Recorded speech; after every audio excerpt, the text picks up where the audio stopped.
नमस्कार, मैं तरुण वर्मा और मैं एक क्लिनिकल साइकोलॉजिस्ट हूँ। इस वीडियो में अपनी सीरीज़ कि टॉक्सिक लोगों से कैसे डील करें को आगे बढ़ाते हुए इस वीडियो में एक नए टॉपिक पर आपसे बात करूँगा और आपको कुछ टिप्स दूँगा। तो आइए अब आगे बढ़ते हैं और पिछले वीडियोस में जो मैंने ट्रॉमेटिक बॉन्डिंग के बारे में डिस्कशन की उसको आगे बढ़ाते हुए इस वीडियो में ट्रॉमेटिक बॉन्डिंग पर एक नया टॉपिक डिस्कस करते हैं। इस वीडियो में बात करेंगे कि कैसे खुद को ट्रॉमेटिक बॉन्डिंग से हील किया जा सकता है। एक बार जब आप नार्सिसिस्ट के साथ एक एब्यूजिव रिलेशनशिप से बाहर आ जाते हैं तो अब जो हीलिंग प्रोसेस है उसके लिए एसेंशियल है कि अब आप लाइफ में आगे बढ़ना स्वीकार करें और आगे बढ़ने के लिए ज़रूरी कदम उठाएं। यहाँ पर मैं आपको कुछ इंपॉर्टेंट स्टेप्स बताऊंगा जो कि आप ले सकते हैं खुद की मदद के लिए। सबसे पहला स्टेप होगा कि आप एक थेरेपिस्ट से मिलें। नार्सिसिस्ट से खुद को बाहर निकालकर रिकवरी के लिए ज़रूरी होता है कि इस पूरे हीलिंग प्रोसेस में आप एक थेरेपिस्ट से मिलते रहें और थेरेपी अवश्य लें, क्योंकि इससे आप अपने जीवन को और अपने लाइफ में हुए नुकसान को देखने का तरीका बदल पाएंगे। ये आपको उन पहलुओं को देखने में ताकत देगा जो कि आप खुद नहीं देख पा रहे हैं। जिस भी ट्रॉमा से और जो भी टॉक्सिसिटी से आप गुजरे हैं उसने आपको कई तरह से डैमेज किया है, आपकी मेंटल हेल्थ को बहुत बुरे तरीके से नुकसान पहुंचाया है और इसको पूरी तरह से रिपेयर करने में कुछ समय तो लगेगा। एक थेरेपिस्ट यहाँ आपकी मदद कर सकता है क्योंकि वो आपको समझाने में मदद देगा कि जो भी आपके साथ हुआ वो क्यों हुआ, क्या हुआ और क्यों आपकी उसमें गलती नहीं थी और कैसे अब आप उससे बाहर आ सकते हैं। इनफैक्ट कई बार लोग जब एब्यूजिव रिलेशनशिप को ख़त्म कर देते हैं तो भी पूरी तरह से नहीं समझ पाते कि उनके साथ ये सब हुआ क्या, आखिर कैसे वो उस पर्सन के साथ एक इतनी गंदी रिलेशनशिप में बने रहे। तो ये सब समझने में थेरेपी आपको मदद दे सकती है। थेरेपिस्ट आपको मदद देगा इवेल्युएट करने में, जानने में, पहचान करने में कि कैसे आपका जो चाइल्डहुड है, आपका जो बचपन है या आपकी जो अपने पेरेंट्स के साथ या जो प्रीवियस लाइफ में जो रिलेशनशिप्स रही हैं उनका किस तरह से आपके नार्सिसिस्ट की रिलेशनशिप पर प्रभाव पड़ा है, असर आया है। और वो आपको समझाएंगे कि कैसे आपके जो अटैचमेंट स्टाइल हैं, कैसे आपका जो रिलेशनशिप स्टाइल है वो किस तरह से आपके लाइफ में अलग अलग रिलेशनशिप्स में भी देखने में आता है और वो नार्सिसिस्ट के साथ भी बहुत क्लियरली देखने में आया है। आपको समझ में आएगा कि कैसे आप इस नार्सिसिस्ट पर्सन के साथ अट्रैक्ट हुए, कैसे आप इतने समय तक उसके साथ रिलेशन में बने रहे और क्यों अब आपके लिए ज़रूरी है कि अब आप अपने ऊपर काम करके, अपनी हीलिंग करके ना ही सिर्फ उस व्यक्ति के चंगुल से बाहर निकलें जबकि अपना आत्मसम्मान, अपनी सेल्फ रिस्पेक्ट को दोबारा से गेन करने के लिए भी आगे बढ़ें। थेरेपिस्ट आपको कुछ कोपिंग स्ट्रेटजीज भी बताएंगे कि कैसे आप ये जो दुख का, सफरिंग का जो फेस है इससे कैसे डील कर सकते हैं। ये जो ग्रीफ है जो आप महसूस कर रहे हो इससे आप कैसे बाहर आ सकते हो। दूसरा स्टेप होगा कि खुद को इजाज़त दें, अलाउ करें कि आप ग्रीव कर सकें, मतलब दुख अनुभव कर सकें, अपने को शोक मनाने के लिए, अफसोस जताने के लिए अलाउ करें। दबाएं ना खुद को कि आपको शोक नहीं करना और आपको ज़बरदस्ती स्ट्रांग बनना है। ज़्यादा ज़रूरी ये है कि भले ही आप उस रिलेशनशिप से बाहर आ गए हों और ये एक अच्छी बात है, पर फिर भी आप अभी इस समय बहुत सारा मेंटल पेन एक्सपीरियंस कर रहे हो क्योंकि आपने बहुत कुछ खोया है। भले ही आप उस टॉक्सिक इंसान के साथ कुछ महीनों या कुछ सालों तक रिलेशन में रहे हों, आप अपसेट ज़रूर होंगे और आप खुद के ऊपर गुस्सा भी होंगे और इस बात का भी दुख होगा कि इतनी मेहनत करने पर भी सब कुछ ख़त्म हो गया है। आपने अपना तन, मन, धन, आत्मा सब कुछ उस व्यक्ति को समर्पित किया जिसने आपका फ़ायदा उठाया और आपको हर तरह से एब्यूज़ किया। वो व्यक्ति तो इस लायक नहीं है कि आप उसके ऊपर दुख जताएं या उसके जाने का शोक मनाएं, वो इस लायक नहीं है। पर फिर भी ये जो सिचुएशन है, जो आपकी मेंटल कंडीशन है, उसमें आपको शोक तो मनाना पड़ेगा ताकि आप अपनी लाइफ में आगे बढ़ने के लिए तैयार हो पाएं और समझ पाएं कि जो आप फील कर रहे हो वो ऐसी सिचुएशन में यही फील किया जा सकता है और ये जो फीलिंग्स हैं ये अपने में पूरी सही हैं और इसमें आपकी कोई गलती नहीं है। आपने एक रिश्ते की मौत को अनुभव किया है, एक ऐसे भ्रम का अंत हुआ है जिसमें आप कई सालों या कई महीनों से जकड़े हुए थे खुद को। आप इस रिश्ते में एक बहुत बड़ा भ्रम पाले हुए थे और अब वो भ्रम जो है उसका अंत हो गया है और आप इस कंक्लूजन पर पहुंचे हैं कि आप एक झूठे रिश्ते में एक झूठे इंसान के साथ जी रहे थे। इनफैक्ट आप खुद को भी धोखा दे रहे थे और खुद को भी एक झूठ में आपने कई महीनों और सालों तक रखा हुआ था। शोक मनाने को अंग्रेजी में कहते हैं ग्रीफ। ग्रीव करना मतलब दुख मनाना। इस विषय पर बहुत सारा शोध अलग अलग वैज्ञानिकों ने और थेरेपिस्ट ने किया है। एक बहुत बड़ी एक्सपर्ट हैं जिन्होंने ग्रीफ पर रिसर्च किया है, जिनका नाम है एलिजाबेथ क्यूबलर रॉस। उन्होंने ग्रीफ के 5 स्टेजेस बताए हैं। उन्होंने बताया है कि कैसे एक व्यक्ति 5 अलग अलग स्टेजेस से गुजरता है जब वो किसी नुकसान पर या किसी लॉस पर शोक मनाता है। सबसे पहला स्टेज है डिनायल, नकार देना। इस स्टेज पर आपके अंदर की और बाहर की जो दुनिया है वो बहुत भारी महसूस होती है और ऐसा लगता है कि जैसे जीवन में कोई अब मीनिंग ही नहीं रह गया है, जीने का कोई मकसद ही नहीं रह गया है। आप समझ नहीं पाते कि ये सब जो हुआ आपके साथ ये क्यों हुआ।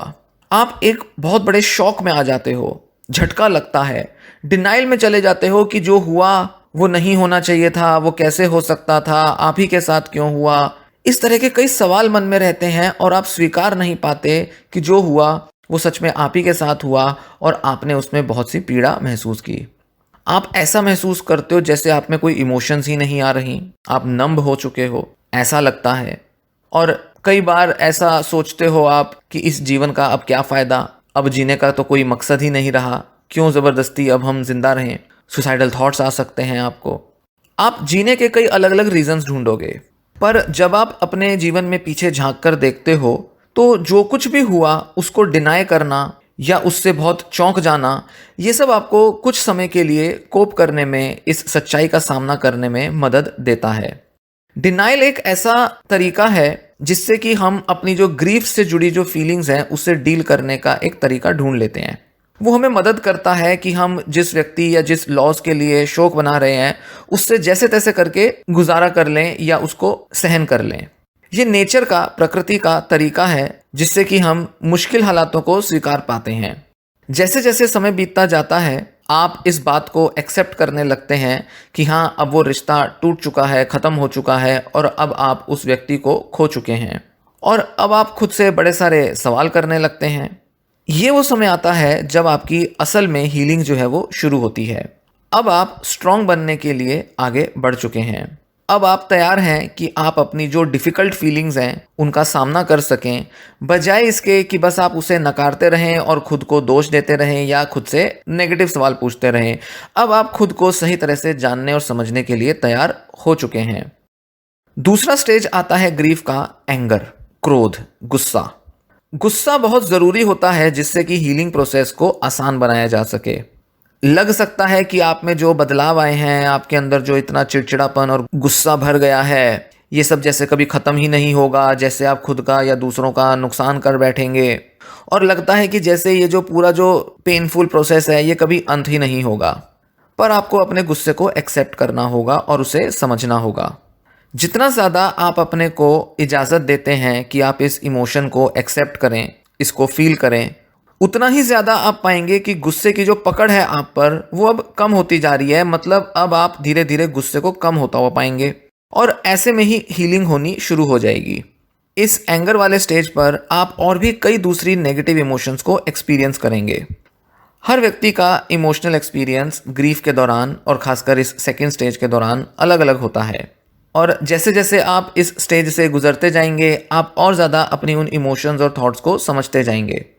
वैसे तो एंगर जो है वो लिमिटलेस होता है, उसका कोई अंत नहीं, और ऐसा लगेगा कि जैसे हर छोटी बड़ी सिचुएशन पर, हर व्यक्ति पर आप अपना गुस्सा बस निकालते ही जा रहे हो, चाहे वो फैमिली के लोग हों, फ्रेंड्स हों। इनफैक्ट थेरेपिस्ट पर भी आपको गुस्सा आएगा, थेरेपिस्ट भी बुरे लगेंगे। जिस इंसान से रिलेशनशिप ख़त्म की थी वो तो बुरा लगेगा ही, अनजान लोग जिनसे आप ज़्यादा मिले नहीं हो, पहली बार मिल रहे हो, या आपके कोई कलीग्स हैं, उन पर भी गुस्सा आएगा आपको। इनफैक्ट आपको भगवान पर भी गुस्सा आएगा। कई बार आपको ऐसा लगेगा जैसे भगवान ने भी आपको छोड़ दिया है, इन सब चीज़ों में आप अकेले पड़ गए हो।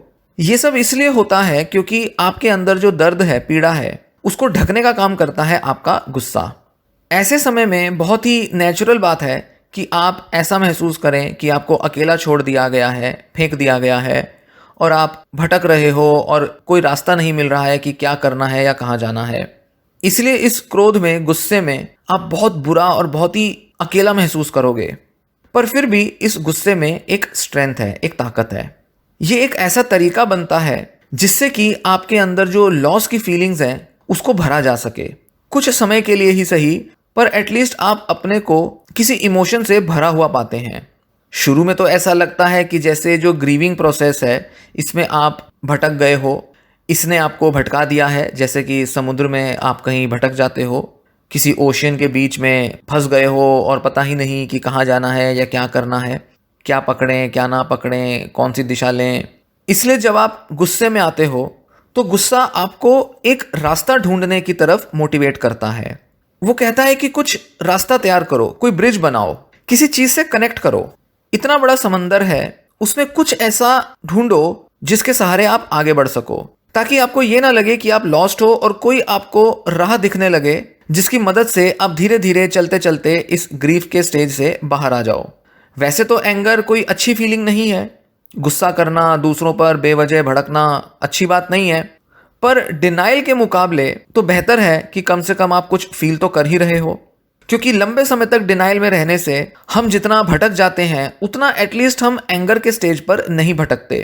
क्योंकि जब एंगर होता है तो हम खुद से सवाल पूछते हैं कि हमारे साथ ये क्या हो रहा है, हम क्यों इतना बदल गए हैं, क्यों हमारे अंदर इतना क्रोध आ रहा है। कुछ तो ऐसा रास्ता आपको मिलता है जिसमें आप खुद से सवाल पूछते हैं और इन सवालों का जवाब तलाशने के बहाने आप धीरे धीरे अपने हीलिंग प्रोसेस को इम्प्रूव करते जाते हैं।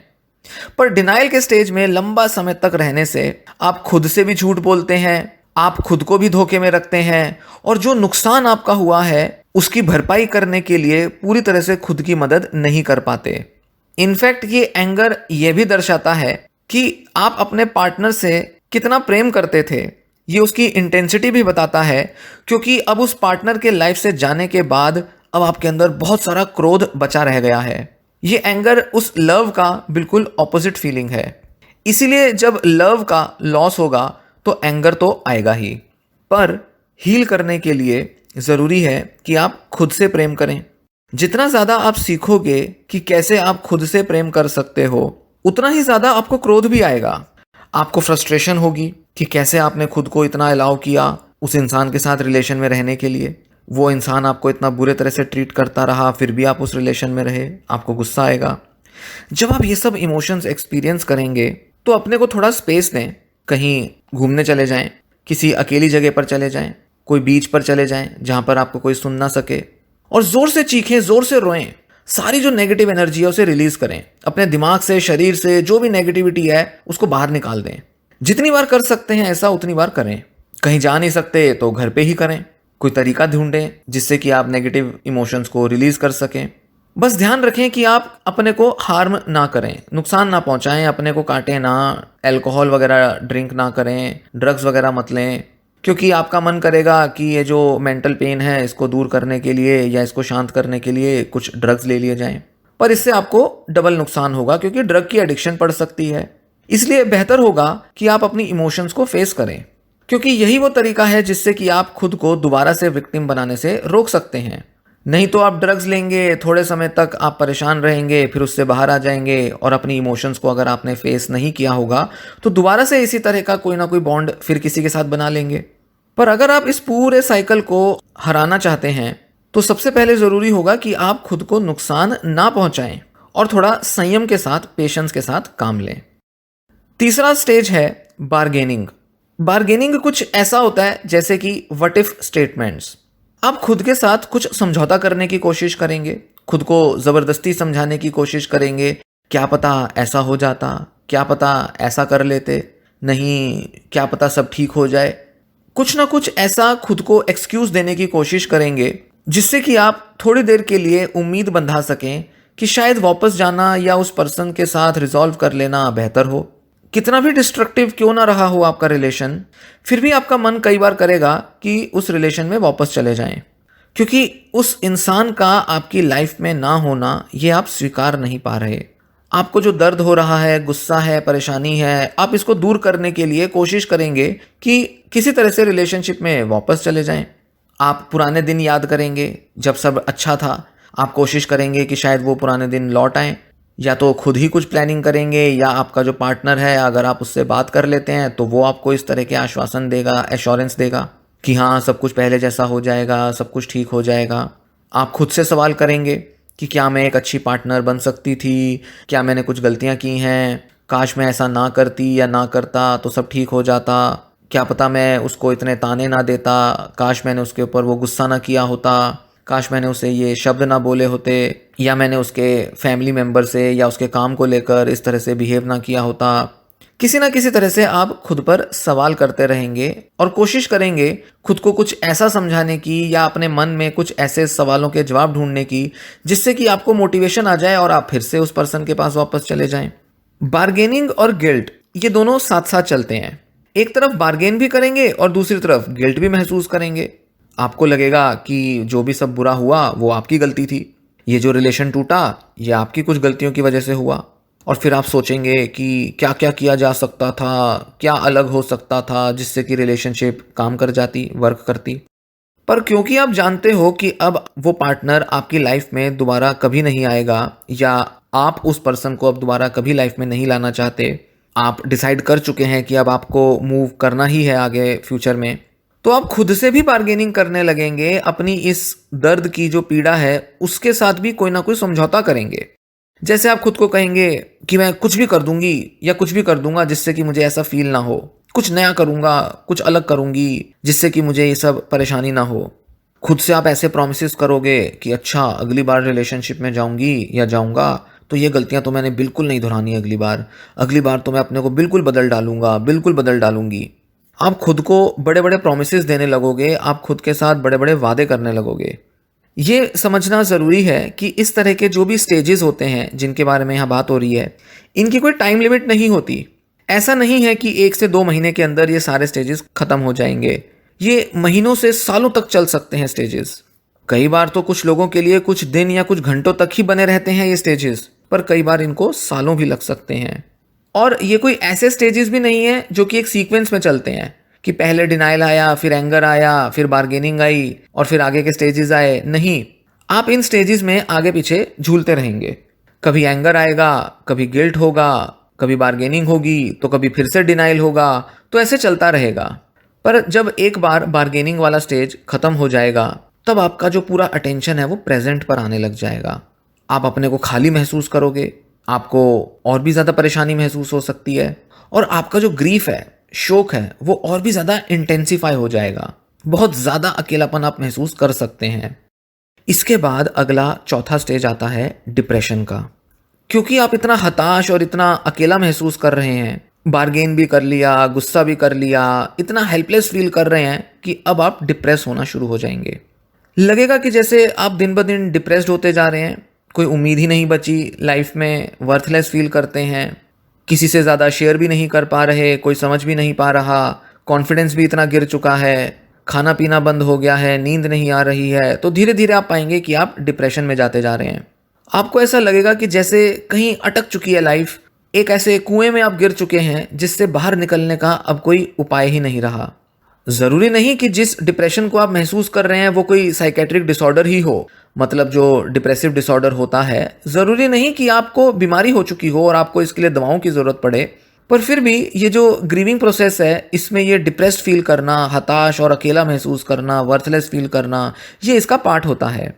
हो सकता है कि आपको अगर डिप्रेसिव डिसऑर्डर हो गया हो तो ऐसे में आपको डॉक्टर को कंसल्ट करना पड़ेगा।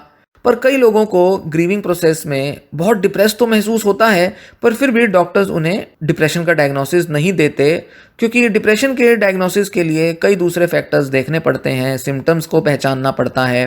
पर ग्रीविंग प्रोसेस में कई बार लोग डिप्रेसिव डिसऑर्डर के सिम्टम्स नहीं दिखाते, इसलिए कई लोगों को जो ग्रीफ से गुजर रहे हैं उनको डिप्रेशन का डायग्नोसिस नहीं मिलता। जब फैमिली में किसी की डेथ हो जाती है, किसी फ्रेंड की या ऐसे किसी व्यक्ति की जिससे आप बहुत अटैच थे, उसकी डेथ के बाद जैसा महसूस होता है, खालीपन और अकेलापन जो महसूस होता है, आप इस समय भी वैसा ही महसूस करेंगे। आपको कई बार ऐसा लगेगा कि जैसे लाइफ को अब अकेला बिताना बहुत मुश्किल हो रहा है, कैसे बीतेगी ये ज़िंदगी। भले ही आप एक एब्यूजिव रिलेशनशिप में थे, पर फिर भी किसी ऐसे इंसान को खोना जिसे आप प्यार करते थे, ऐसा एहसास बहुत ही डिप्रेसिंग होता है। और ये जो डिप्रेशन का जो स्टेट ऑफ माइंड बन जाता है, ये बहुत ही नॉर्मल रिस्पॉन्स है इस तरह की लॉस की रिएक्शन में जिससे कि आप गुजर रहे हैं। अगर आप डिप्रेस फील नहीं करेंगे तो ये बड़ा अजीब होगा। अगर ऐसे एक्सपीरियंस के बाद आपको कोई डिप्रेशन जैसी फीलिंग अगर नहीं आती तो ये ज़रूर अटपटा लग सकता है। इसीलिए डिप्रेशन का होना बहुत ही नॉर्मल बात है। एक बार जब आपके मन में ये बात पूरी तरह से बैठ जाएगी कि अब आप इस रिलेशनशिप को दोबारा से रिपेयर नहीं कर सकते, इसे नहीं संभाल सकते दोबारा, अब वापस जाने का कोई रास्ता है ही नहीं, कोई गुंजाइश ही नहीं बची, और अब आप अकेले हैं, आगे फ्यूचर का भी नहीं पता कि क्या करना है, कैसे आगे बढ़ना है, कौन संभालेगा आपको, कोई अच्छा रिश्ता मिल भी पाएगा कि नहीं, किसी और के साथ ऐसे ही संबंध बन पाएंगे कि नहीं। तो ऐसे में आप बहुत ही डिप्रेस्ड महसूस करते हैं। पांचवा और अंतिम स्टेज है ग्रीफ का एक्सेप्टेंस। फाइनली अब वो स्टेज आ जाएगा जब आप एक्सेप्ट करेंगे कि जो होना था वो अब हो चुका, अब उसका कुछ नहीं किया जा सकता। इसका मतलब ये नहीं कि अब आप ओके हो जाएंगे, अरे चलो जो हो गया, होने को कौन टाल सकता है, वो इंसान गया तो गया। ये कोई ऐसा इमोशनलेस स्टेज नहीं है। एक्सेप्टेंस का मतलब ये नहीं होता कि जैसे आप बिल्कुल इमोशनलेस, इमोशन फ्री तरीके से महसूस कर रहे हैं एक्सेप्ट करना। इसका मतलब ये भी नहीं कि अब आपके लिए बहुत आसान हो जाएगा मूव ऑन करना, कि जैसे आपने एक्सेप्ट कर लिया चलो जी अब अगली रिलेशन में आगे बढ़ते हैं। नहीं, एक्सेप्टेंस का ये मतलब नहीं होता। ज़्यादातर लोग इस बात से अच्छा फील नहीं करते कि उन्होंने किसी ऐसे इंसान को खोया है जो कि उनकी लाइफ में बहुत इंपॉर्टेंट था, और ख़ासकर तब जब आपने कई साल उस इंसान के साथ रिलेशन में बिताए हों और आप बहुत एब्यूज़ भी हुए हों। इसलिए कुछ समय तो लगता ही है इस पूरे दुख से बाहर आने में। एक्सेप्टेंस के स्टेज में सबसे पहले तो ये एक्सेप्ट करना होता है कि अब वो जो रिश्ता था वो ख़त्म हो चुका है, अब इसे एक्सेप्ट करना ही पड़ेगा। अब रिटर्न करने का कोई मतलब ही नहीं रह गया है, ये आपको एक्सेप्ट करना है। और इस बात को भी एक्सेप्ट करना है कि अब आपको एक नए सिरे से अपनी ज़िंदगी शुरू करनी है और एक नए किस्म का नॉर्मल अब आपको अपने लिए बनाना है, एक न्यू नॉर्मल का निर्माण करना है। अब आपको एक ऐसी दुनिया में जीने की आदत डालनी है, एक ऐसा तरीका सीखना है जिसमें कि वो व्यक्ति जिससे आप बहुत प्रेम करते थे अब वो उस दुनिया का पार्ट, हिस्सा नहीं है। अब आप उस इंसान का फ़ोन नहीं उठाएंगे, वो आपको कॉल नहीं करेगा या आप भी उसे कॉल नहीं करेंगे। जब आपको उसकी ज़रूरत होती थी आप उसे याद करते थे या वो आपके आसपास होता था, अब ये सब नहीं होगा। अब आप उसके घर नहीं जाएंगे, उसकी चीज़ें अपने आसपास नहीं देखेंगे, उसकी बातें भी अब आपको सुनने को नहीं मिलेंगी, वो अपनी चर्चाएं, अपनी डिस्कशंस आपके साथ नहीं करेंगे। आपको भी अगर ज़रूरत होगी उस इंसान की तो वो इंसान भी अब आपके ज़िंदगी में नहीं आएगा, आपके लिए अवेलेबल नहीं होगा। अब ये सारी चीज़ें आपको एक्सेप्ट करनी है कि वो जो चैप्टर है अब आपकी लाइफ से वो ख़त्म हो चुका है और अब समय है आगे बढ़ने का। जो अब्यूज़ आपने सहा है उसकी वजह से आपको लग सकता है कि आप जो मूव ऑन करने का निर्णय ले रहे हो लाइफ में, आप आगे बढ़ने का जो डिसीजन ले रहे हैं, जैसे कि ये एक तरह का धोखा है उस पार्टनर के साथ। आपको लगेगा कि लाइफ में आगे बढ़ना उस इंसान पर अत्याचार होगा, आप इमोरल हो जाओगे, आप गलत करोगे, आप केवल अपने सुख की चाह में आगे बढ़ोगे और वो इंसान जो है वो तड़पता रहेगा। जैसे आपको लगेगा कि जैसे खुद के लिए खुशी ढूंढना, खुद के लिए जीवन को बेहतर बनाना ये गलत है, इमोरल है, अनएथिकल है। जैसे कि अब जिंदगी में आगे खुशी ढूंढने का तो कोई मतलब ही नहीं रहा, जब वो इंसान जिंदगी में नहीं तो फिर खुशी क्यों ढूंढनी, ऐसा लग सकता है आपको। इतना सारा समय आपने बिताया है जब आपको ये एहसास दिलाया गया है कि आप खुशी डिजर्व नहीं करते, आप हमेशा गलत हो, आप कभी कुछ सही नहीं करते, आपको इतना क्रिटिसाइज किया गया है कि अब आप बिलीव करने लगते हो जो भी उस व्यक्ति ने आपको यकीन दिलाया था, क्योंकि यही तो वो रीज़न थे जिसकी वजह से आप उस रिलेशनशिप में रहे थे। आपको हमेशा ऐसा दिखाया गया कि आप गलत हो, आप उस गलती को सुधारने के लिए ही तो इतने समय तक रिलेशन में रहे। तो अब आपका मन यही सब मानने लगा है कि जैसे आप ही गलत होते हो, आप अपने लिए जो भी सोच रहे हो वो सब गलत है, आप उस इंसान की परवाह नहीं कर रहे हो, आप सेल्फिश हो। यही सब सोच सोच के आपके दिमाग में डाला गया था। इसलिए जब आप मूव ऑन भी करने लगोगे तो भी यही सोच आपको बार बार अंदर से परेशान करेगी कि अगर आप खुद की खुशी ढूंढने के लिए मूव ऑन कर रहे हो तो जैसे ये कोई गलत बात है, जैसे कि आप कोई गलती कर रहे हो। पर आपको इवॉल्व करना है, आपको अपनी लाइफ में ग्रो करना है, आपको अपने जीवन में, अपनी लाइफ में और ज़्यादा खुशियाँ ढूंढने की तरफ आगे बढ़ना ही पड़ेगा। जैसे जैसे आप अपनी खुशी के लिए, अपने सुख के लिए सोचना शुरू करते हैं, दूसरों के साथ समय बिताने लगते हैं, पुराने या नए रिलेशनशिप्स में अपना समय देने लगते हैं, नए रिलेशंस ग्रो करने लगते हैं, तब आपको लगता है कि हाँ, अब मेरी ज़िंदगी फिर से शुरू हो गई है, अब मैं ज़िंदगी में कुछ आगे कर सकती हूँ या कर सकता हूँ।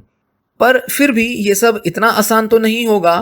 कुछ समय तो आपको इस ग्रीविंग प्रोसेस में बिताना ही पड़ेगा। और भले ही आप मूव ऑन करने के नए नए तरीके भी ढूंढ लें, कोपिंग के नए नए स्ट्रेटजीज भी सीख लें, फिर भी ये ग्रीविंग प्रोसेस के अलग अलग जो स्टेजेस हैं, ये किसी ना किसी लेवल या किसी ना किसी इंटेंसिटी के साथ कभी ना कभी आपको परेशान करते ज़रूर रहेंगे। और इनसे पूरी तरह से बाहर निकलने में आपको कुछ महीनों से कुछ साल लग सकते हैं। पर ज़रूरी ये नहीं कि आपको कितने साल लग रहे हैं, ज़रूरी ये है कि आप फाइनली बाहर आ चुके हैं, बाहर आने का रास्ता ढूंढ चुके हैं, आपको एक नई दिशा मिल चुकी है। ये ज़्यादा ज़रूरी है। ज़रूरी ये है कि हाँ, अब आप थोड़े से प्रयास लेकर अपने को इस ग्रीफ से बाहर निकाल ज़रूर लेंगे और अपने लिए एक बेहतर ज़िंदगी का निर्माण ज़रूर कर लेंगे। उस इंसान से मूव ऑन करने में कई बार एक रिचुअल के तौर पर, एक ब्यूरियल सेरेमनी के तौर पर कुछ लोगों को ये एक्टिविटी काफ़ी हेल्पफुल लगती है, जो मैं अब आगे बताऊंगा। और ये ऑप्शनल है, सब करें ऐसा ज़रूरी नहीं है। कुछ लोगों के लिए ये ज़्यादा ज़रूरी हो सकता है, इससे कुछ लोगों को ज़्यादा फ़ायदा होगा। पर फिर भी ये कहना ज़रूरी होगा कि कई सारे जो एब्यूज़ के विक्टिम्स होते हैं, वो बताते हैं कि ऐसा करने से उनको फ़ायदा हुआ और वो उस इंसान की यादों को, उस इंसान की प्रेजेंस को अपनी लाइफ से हटा पाए। और वो ये होता है कि आप कुछ ऐसा कर सकते हैं जिसमें कि उस इंसान की जो भी चीज़ें हैं जो आपके पास पड़ी हैं, जो भी यादें हैं, उन सबको जला डालें। उन चीज़ों को डिस्पोज करने का, फेंकने का, जला देने का ये जो पूरा काम होगा, इससे आपको शांति मिल सकती है। जो भी उसकी बिलोंगिंग्स हैं, चाहे वो सस्ती हो, महंगी हो, बिना ये परवाह किए आप सब कुछ जला सकते हैं उसका। कोई कार्ड्स उसने दिए होंगे, कोई गिफ्ट दिए होंगे, कपड़े दिए होंगे, आप उन सबको किसी बक्से में बंद करो या किसी कपड़े में बांधो और किसी तरह से रात को छत पे जाके या किसी मैदान में जाके लकड़ियाँ वगैरह जलाओ और वो सारी चीज़ें एक एक करके जला डालो। थोड़ा ड्रामेटिक लग सकता है, फिल्मी लग सकता है, पर बहुत से लोगों को इससे मदद मिलती है और काफ़ी सारे एब्यूज़ के विक्टिम होते हैं जो बताते हैं कि ऐसा करने से ही वो मूव ऑन करने में ज़्यादा आसानी ढूंढ पाए। इस तरह से उस इंसान को गुड बाय करना बहुत आसान हो जाता है कई लोगों के लिए। एक क्लोजर मिलता है कि चलो अब हमने उसकी सारी बिलोंगिंग्स जला डाली, तो ऐसा लगता है जैसे हमने अब उस इंसान को ही अपनी लाइफ से दफा कर दिया, दफन कर दिया, जला डाला। और अब जैसे जैसे उसकी चीज़ें जल गई, वैसे वैसे उस इंसान की सारी यादें और वो इंसान अब हमारी लाइफ से हमेशा के लिए चला गया। कुछ इस तरह का एक सिंबॉलिक मीनिंग हो जाता है इस तरह की रिचुअल का। अब ग्रीफ के बाद तीसरा स्टेप है ट्रॉमा बॉन्डिंग को हील करने का, वो है कि अब आप प्रेजेंट में जीने की शुरुआत करें। एक एब्यूजिव रिलेशनशिप के बाद लोग अक्सर इस बात पर फोकस करते हैं कि क्या किया जा सकता था। भले ही वो उस रिलेशनशिप में तो अब नहीं है, पर जो भी साइकोलॉजिकल डैमेज हुआ है, जो भी मानसिक रूप से नुकसान हुआ है, उसको देखते हुए लोगों को लगता है कि काश हम कुछ अलग कर लेते, या अगर हमें उस समय कुछ समझ आ जाती या कोई नया पर्सपेक्टिव मिल जाता तो शायद वो रिलेशनशिप किसी अलग दिशा में चली जाती, शायद कुछ बेहतर हो जाता। जो भी इस तरह के साइकोलॉजिकल एब्यूज़ के सर्वाइवर होते हैं, वो ये समझने में चूक कर देते हैं कि जो कुछ भी हुआ था वो उनकी वजह से नहीं था, बट उसका सारा लेना देना उस एब्यूज़र के साथ था। मतलब वो नार्सिसिस्ट ही पूरी तरह से जिम्मेदार था। नार्सिसिस्ट ऐसे ही लोगों को तलाशते हैं जिन्हें कि वो एब्यूज़ कर सकें। वो जानते हैं कि वो जो कर रहे हैं वो गलत है, इसीलिए वो हमेशा एक मुखौटा पहन लेते हैं और रिलेशनशिप के शुरुआत से ही बहुत कुछ प्रिटेंड करने लगते हैं, दिखावे करने लगते हैं। इसीलिए पास्ट या फ्यूचर पर फोकस करने की बजाय प्रेजेंट पर फोकस करें। अभी आप कैसा महसूस करते हैं, क्या सोचते हैं अपने बारे में, केवल उसी पर ध्यान दें। क्या आपको ऐसा लगता है कि आपको प्रेम नहीं मिला है, आप ट्रैप महसूस कर रहे हैं और आपको बहुत वर्थलेसनेस की फीलिंग आती हैं, जैसे कि आप किसी लायक नहीं हैं? क्या आप ऐसा महसूस कर रहे हैं इस समय कि आपने अपने मोरल्स और वैल्यूज़ के साथ काफ़ी कॉम्प्रोमाइज़ किया, आपने अपनी सेल्फ रिस्पेक्ट खो दी? अगर आपके अंदर ये सारी इतनी नेगेटिव फीलिंग्स आ रही हैं तो फिर उस इंसान का इंतज़ार करना बंद करें, उम्मीद ना लगाएं और सारी एनर्जी जो है वो अभी प्रेजेंट पर लगा दें, क्योंकि अभी इन फीलिंग्स को हील करने के लिए जो ज़्यादा ज़रूरी है उस पर ध्यान देकर ही आप खुद की मदद कर पाएंगे और खुद को बेहतर बना पाएंगे, ना कि उस इंसान के साथ उस रिलेशनशिप को दोबारा से रिज्यूम करके आप अच्छा फील करेंगे। इसीलिए ये जो भी रिलेशनशिप का इफेक्ट आप पर पड़ रहा है उससे बाहर आने के लिए अब आपको प्रेजेंट पर फोकस करना पड़ेगा, ना कि इस चीज़ पर कि पास्ट में क्या क्या किया जा सकता था या कैसे उस रिलेशन को बेहतर बनाया जा सकता था। इसलिए प्रेजेंट मोमेंट में जीने की कला सीखें। अगला स्टेप है अपनी इमोशंस को ठीक तरह से समझें और जानें, उसको प्रोसेस करें ठीक से। जब आपने एक एब्यूजिव रिलेशनशिप को जस्ट छोड़ा ही होता है, आप पाएंगे कि आपकी जो इमोशंस होती हैं वो बहुत बुरी तरह से डैमेज हो जाती हैं। इसीलिए ज़रूरी हो जाता है ऐसे में कि आप अपनी उन इमोशंस की केयर करें, उनको समझने में पूरा समय दें, उनकी एक्सप्रेशन में, उनको रिलीज़ करने में भी खुद को पूरी तरह से अलाउ करें। जो भी आप फील कर रहे हैं उसको आराम से समझना और उन नेगेटिविटी से खुद को रिलीज़ करना ज़रूरी है। आप अपने पार्टनर को मिस करेंगे, आप अकेला महसूस करेंगे, डिप्रेस्ड महसूस करेंगे, हेल्पलेस हो जाएंगे, आप फ्रस्ट्रेटेड महसूस करेंगे, कॉन्फिडेंस गिर जाएगा, गुस्सा आ जाएगा आपको बहुत। पर फिर भी ज़रूरी है कि आप अपने इन सब इमोशंस को सप्रेस ना करें, जबकि ऐसा मानें, ऐसा देखें कि ये जो सारी फीलिंग्स हैं ये वैलिड हैं और जैसे भी हैं, जो भी हैं, ये किसी रीज़न की वजह से हैं, इसलिए इन इमोशंस को एक्सेप्ट करना ज़रूरी है। एक अच्छा तरीका होता है अपनी इमोशंस को रिलीज़ करने का, और वो होता है कि आप डांस क्लास ज्वाइन कर लें, मार्शल आर्ट्स की क्लास ज्वाइन कर लें, कुछ आर्ट्स की या कुछ म्यूज़िक की क्लासेस ज्वाइन कर लें। कुछ ऐसा तरीका जिससे कि आप अपनी इमोशंस को बाहर निकाल सकें। घर में एक पंचिंग बैग रख लें, एक्सरसाइज करना शुरू करें, जिम जाएं। कई ऐसे तरीके आपको मिल जाएंगे जिससे कि आप अपनी इमोशंस को रिलीज़ कर सकते हैं। नेक्स्ट इम्पॉर्टेंट स्टेप है, और इस वीडियो का आखिरी स्टेप है, कि वो लोग जो आपकी लाइफ में अहमियत रखते हैं, जो आपके लव्ड वंस हैं, ट्रस्टवर्दी लोग हैं, उनके साथ दोबारा से कनेक्ट करें, अपने संबंध और गहरे करें उनके साथ। नार्सिसिस्ट अक्सर एक स्ट्रेटजी को इस्तेमाल में लाते हैं कि वो अपने विक्टिम को काफ़ी आइसोलेट कर देते हैं, उसको उसके जान पहचान के सगे संबंधियों से अलग थलग कर देते हैं। वो पूरी कोशिश करते हैं कि आप अपने दोस्तों से अपने संबंध तोड़ दें, उनसे बातचीत बंद कर दें। फैमिली मेम्बर्स के बारे में भी आपके मन में बहुत सी बुरी बातें भर देते हैं और आपके अंदर कड़वाहट डाल देते हैं। और जो भी आपके लव्ड वंस हैं उनसे आपको दूर करने का पूरा प्रयास करते हैं, क्योंकि वो नहीं चाहते कि कोई और दूसरा व्यक्ति आपको इन्फ्लुएंस करे। वो चाहते हैं कि बस आप उन्हीं के काबू में रहें।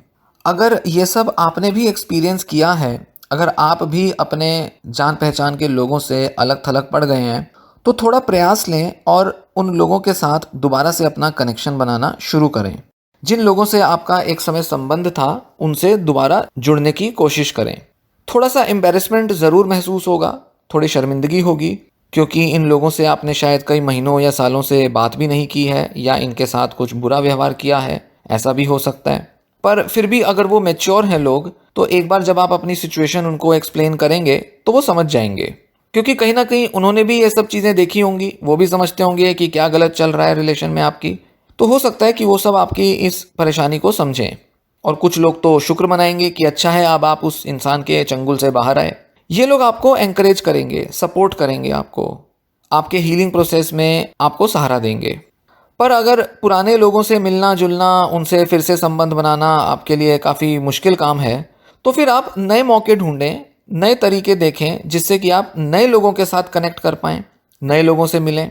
ऑनलाइन ग्रुप्स ज्वाइन करें जहाँ पर नार्सिसिस्ट के एब्यूज़ से जो लोग सफ़र किए हैं, जो उसके सर्वाइवर हैं, उनसे आप कनेक्ट करें। पहले देखें, समझें, जानें कि दूसरे लोगों के एक्सपीरियंसेस कैसे हुए हैं।